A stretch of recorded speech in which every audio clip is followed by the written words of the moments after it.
Maintenant que tu as un Google Sheets optimisé, clair, avec toutes tes données bien en place, on va pouvoir voir comment t'en servir efficacement. Je vais te montrer comment mettre des données manuellement, comme les coûts opérationnels, les coûts de distribution, etc. Tout ça pour calculer le profit net du e-commerce. Allez, c'est parti.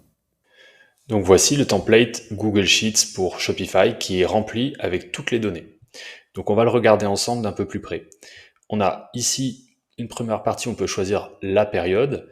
Donc on a ici les différents mois de l'année et on peut aller choisir des périodes plus courtes. Ici, on peut choisir si on compare nos données par rapport au mois précédent ou l'année précédente. Ici, ça va être pour notre calcul du profit. On peut soit entrer manuellement des coûts, ce qu'on appelle les cost of goods, donc nos coûts matières, produits. Soit on peut le faire manuellement, soit on va prendre ceux qui sont renseignés dans Shopify. On sait que pour certains stores, c'est pas forcément rempli correctement. Donc dans ce cas-là, on peut passer en manuel. Ici, on a des premiers indicateurs. Donc il y a 5 indicateurs. Et on peut aller bien sûr choisir ce qu'on veut en fonction de tous les différents indicateurs, soit des indicateurs de base Shopify, soit des indicateurs calculés, comme par exemple le MER, calculé en fonction de nos dépenses Facebook, Google ou d'autres dépenses.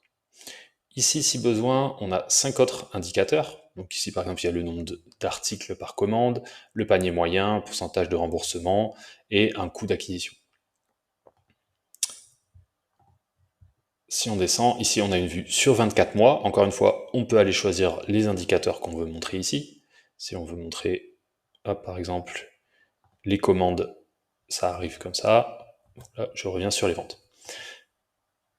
Ici, on peut faire un détail des mois, donc le mois en cours par rapport à, là c'est les mois d'avant, donc où je peux aller chercher mars, etc. Et ici, on a une petite comparaison entre ce mois-ci et ce mois-là. Ça permet de faire des analyses un peu de saisonnalité, etc. On arrive ici sur le bilan financier. Ici, on va pouvoir mettre des choses manuellement. C'est-à-dire qu'on va pouvoir vraiment essayer de faire ressortir l'équation financière de notre e-commerce. Donc ici, on a toutes les données qui arrivent de Shopify, donc toutes les données de vente et les revenus. L'expédition, par exemple, c'est un revenu parce que les personnes vont payer pour l'expédition, dans certains cas. Euh, et après, on a toute la partie, ce qu'on va appeler les coûts, coût total des marchandises, mais ça va être tous les coûts opérationnels de notre e-commerce. Ici, donc je le déplie. Je vais aussi déplier la partie où on peut mettre les manuels cost of goods. Donc, les coûts des marchandises, ici, vu que tout en haut, on a sélectionné la source sur Shopify, eh bien, ça va prendre les données de Shopify.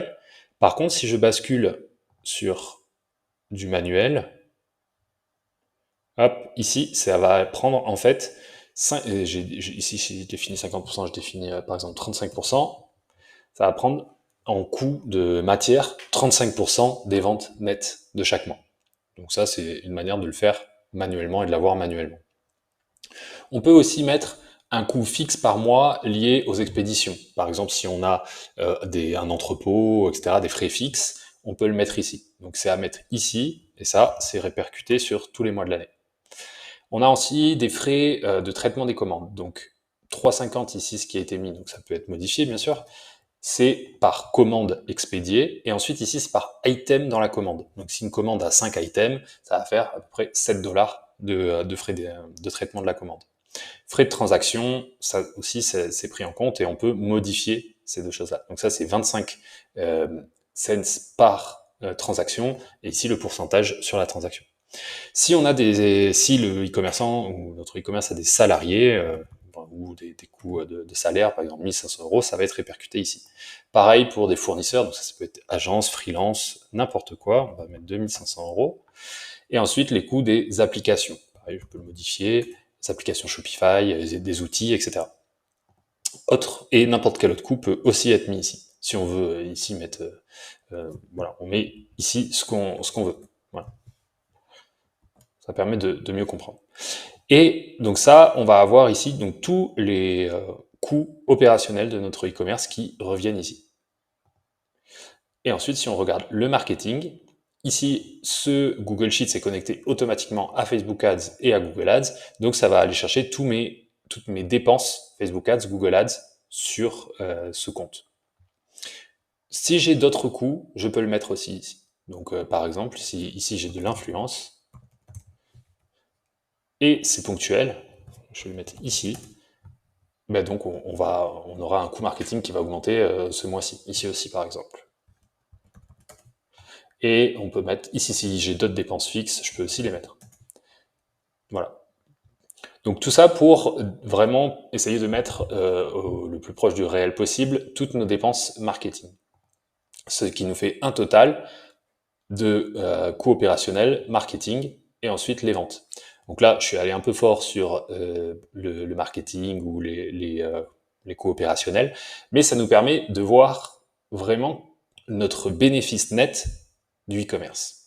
Voilà, donc c'est une manière de le faire avec des données manuelles, mais aussi avec des données en automatique dans le marketing, et aussi ici pour les cost of goods qui peuvent arriver automatiquement en fonction de nos ventes ou en fonction de ce qui est renseigné dans Shopify. Donc ça, c'est vraiment pour la partie bénéfice net où il faut mettre des choses manuellement. Ensuite, ici, on a encore des indicateurs qui sont liés, donc là, à notre marge en fonction de notre bénéfice, etc., mais aussi sur l'acquisition. Le coût d'acquisition client, le NCAC, le ROS global en fonction de nos dépenses sur les régies publicitaires. Voilà. Il y a pas mal de choses à regarder. Et ici, ça va être aussi au niveau des commandes. Donc, par exemple, des choses qui sont très utiles, les premières commandes, les clients récurrents, le pourcentage de commandes récurrentes, etc. Donc ça, c'est des choses très intéressantes et très importantes à regarder. Et ensuite, pour finir, et après c'est la fin de ce template, on a un tempo journalier. Donc ici, on a les 31 derniers jours, et donc on peut voir ce qui se passe sur les 31 derniers jours. Encore une fois, on peut toujours choisir les indicateurs qu'on veut voir, et donc là, on a les ventes par jour, le coût des marchandises par jour, le MER par jour, etc. Donc ça permet vraiment de voir notre tempo et comment on se situe par rapport à ça.